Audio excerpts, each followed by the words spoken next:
Բարև ձեզ հարգելի գործընկերներ, սկսում ենք կառավարության 2020 թվականի ներողություն 2026 թվականի օգոստոսի 20-ի հերթական նիստի աշխատանքները եւ նախ օրակարգը պիտի հաստատենք։ Օրակարգի նախագծի վերաբերյալ կան առաջարկություններ, դիտարկումներ չկան։ Ըստ այդմ օրակարգի նախագիծը դրվում է քվեարկության, ովքեր են կողմ դրա հաստատմանը։ Դեմ չունենք, օրակարգը հաստատված է։ Հարգելի գործընկերներ, Անվտանգության խորհրդի քարտուղար Ալեն Սիմոնյանը առաջին անգամ է մասնակցում կառավարության նիստին։ Պարոն Սիմոնյան, ողջունում եմ ձեզ եւ հաջողություններ եմ մաղթում։ Այժմ մենք անցնում ենք չզեկուցվող հարցերի քննարկմանը, չզեկուցվող հարցերի վերաբերյալ փաթեթի վերաբերյալ կան առաջարկություններ, դիտողություններ չկան։ Դրվում է քվեարկության չզեկուցվող հարցերի փաթեթը, ովքեր են կողմ դրա ընդունմանը։ Դեմ չունենք, չզեկուցվող հարցերի փաթեթը ընդունված է։ Քննարկում ենք զեկուցվող հարցերը։ Հայաստանի Հանրապետության կառավարության ծրագրի մասին հարցը զեկուցող վարչապետ Նիկոլ Փաշինյան։ Հարգելի գործընկերներ, զեկուցվող հարցով ներկայացնում եմ կառավարության 2026-2031 թվականների ծրագիրը։ Իհարկե ընդունված է, որ կառավարության ծրագիրը առավել մանրամասն քննարկում ենք ազգային ժողովի նիստում եւ բնականաբար ենթադրաբար մյուս շաբաթ տեղի ունեցող ազգային ժողովի նիստում ես եւ մեր գործընկերները հանդես կգանք մանրամասն զեկույցով։ Կառավարության նիստի ձևաչափում ուզում եմ ընդգծել հետեւյալ առանձնահատկությունները։ Կառավարությունը ձևավորվել է 2026 թվականի հունիսի 7-ի ընտրությունների արդյունքներով եւ շատ կարեւոր է արձանագրել, որ ընտրությունների արդյունքներով ի վերջո հաղթել է իրական Հայաստանի գաղափարախոսությունը, ինչը նշանակում է, որ իրական Հայաստանի գաղափարախոսությունը Հայաստանի Հանրապետությունում դարձել է պաշտոնական գաղափարախոսություն։ Ճիշտ է, այդ գաղափարախոսության, այդ հայեցակարգի մասին 2024 թվականին ես խոսել եմ լինելով Հայաստանի Հանրապետության վարչապետ եւ նաեւ կառավարող կուսակցության մշտական գործող մարմնի ղեկավար եւ բնականաբար կառավարությունն էլ եւ խորհրդանական մեծամասնության մեր գործընկերները կառավարող քաղաքական ուժի վարչությունը այդ գաղափարախոսությունը, այդ հայեցակարգը կիսել են, բայց իհարկե մենք այդ գաղափարը կիսել ենք նաեւ ժողովրդի հետ, բայց ժողովուրդը արտահայտվելու, արձագանքելու դե յուրե հնարավորություն չի ունեցել։ Դե ֆակտո մենք տեսել ենք, որ այդ գաղափարախոսությունը քայլ-քայլ արժանանում է ժողովրդի աջակցությանը։ Բայց շատ կարևոր էր ընտրությունների արդյունքները այս տրամաբանությամբ եւ սա շատ էական եւ կարևոր հանգրվան է,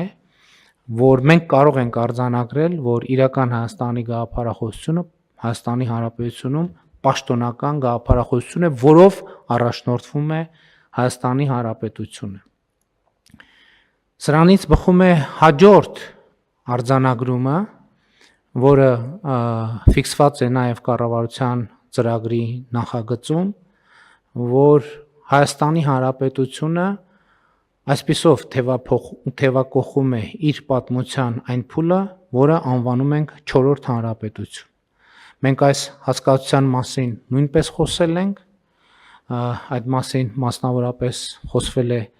քաղաքացիական պայմանագիր կուսակցության 7-րդ համաժողովում, որը ընդունել է համապատասխան հռչակագիր, բայց նաև շատ կարևոր է արձանագրել,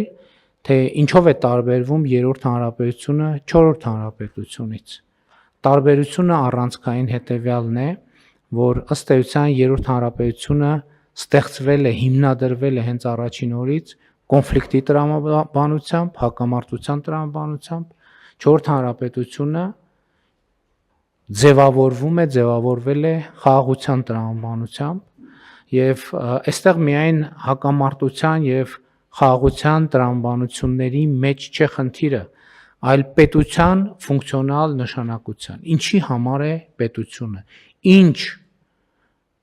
գործնական առաքելություն եւ գործառույթ ունի պետությունը։ Երրորդ հանրապետությունը 1990 թվականին իր հռչակումով ըստ էության արձանագրել է, որ պետության նպատակը պայմանական ասած պատմական արդարության վերականգնումն է։ Եվ սրանից բխել են նաև որոշակի գործողություններ եւ ըստ էության այս հայեցակարգից է բխել նաև Ղարաբաղյան շարժումը եւ Ղարաբաղյան շարժումը այդ հայեցակարգի գործնական իրագործման ուղղություններից մեկն է եղել։ Ես այս խնդրին իհարկե կանդրադառնամ ավելի մանրամասն, միևնույն ժամանակ ընդունելով, որ ավակ եւ միջին սերնդի առանց բացառության բոլոր քաղաքական գործիչները սերում են, ծագում են հենց Ղարաբաղյան շարժումից։ Սա շատ կարևոր արձանագրում է։ Այսինքն ես ինձ էլ համարում եմ միջին սերնդի քաղաքական գործիչ, մեր կառավարության մի զգալի հատվածը միջին սերնդի քաղաքական գործիչ է եւ նույնիսկ նոր սերնդի քաղաքական գործիչների մի զգալի մասը սերում է Ղարաբաղյան շարժումից։ Սա ես ինչի համար եմ ասում, որովհետեւ սա էական արձանագրում է, բայց նաեւ վերջին 8 տարվա մեր պրակտիկ գործունեությունը, ընդ որում մեր պրակտիկ գործունեության մեջ կա մի շատ կարևոր եւ առանձնահատուկ նրբություն։ Մենք այդ գործունեության ընթացքում բացել ենք էջեր, որոնք նախկինում բացված չեն եղել երբեք, այն կանխավարկածով, որ տրամաբանությամբ այդ էջերի բովանդակություն պարզա եւ բոլորին հայտնի է։ Մենք ասել ենք շատ լավ, պարզա բոլորիս հայտնի է, բայց եկեք մի հատ էլ կարդանք այդ էջերը, կարդանք, տեսնենք, թե ինչ է գրված այդ էջերում եւ այդ էջերի ընթերցումը եւ այդ էջերի հետ գործնական, այդ բովանդակության հետ գործնական առնչություններն են, որ մեզ եւ նաեւ ժողովրդի հետ գործնական առնչություններն են, որ մեզ բերել են խաղաղության օրակարգին, որից բխում է նաեւ իրական Հայաստանի գաղափարախոսությունը կամ հակառակը։ Այս թեմային ես նախկինում շատ եմ անդրադարձել, բայց սա սկզբունքային կարևոր հարց է նաև 2021 թվականի ընտրությունները եւ դրանից հետո տեղի ունեցած իրադարձությունները մեկնաբանելու համար։ Էլի նոր բան ասած չեմ լինի, ասելով, որ 2021 թվականի ընտրություններին մենք մոտ գործեցինք միջին վիճակագրական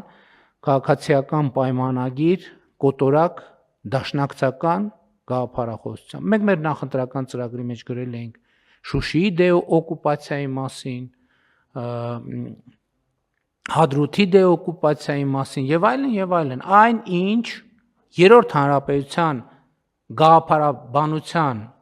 բոլոր դրույթները արձանագրված էին այդ նախընտրական կարգախոսի մեջ։ Բայց նախընտրական քարոզչության ընթացքում տեղի ունեցավ շատ էական եւ կարեւոր մի բան։ Հայաստանի Հանրապետության քաղաքացիները ամենաակտիվ ձևով այն մարդիկ մեր հանրության այն հատվածը, ում ես պայմանական կամ ոչ այդքան պայմանական ընկալում եմ որպես Հայաստանի Հանրապետության սնուցող մայրեր, նրանք մեզ եւ կոնկրետ ինձ ըստ էության պարտադրել են վերանայել այդ ամբողջ գաղափարաբանությունը եւ այդ հայացքը եւ այդ հայեցակարգը։ Իհարկե դա տեղի չի ունեցել մի օրում եւ միանգամից, սա շատ կարեւոր է, որովհետեւ 2021 թվականի օգոստոսին ազգային ժողովում ներկայացնելով կառավարության ծրագիրը ես այս դրվագի մասին ասել եմ արձանագրելով, որ նախընտրական քարոզչությունը որպես կենթանի process իր հետ բերել է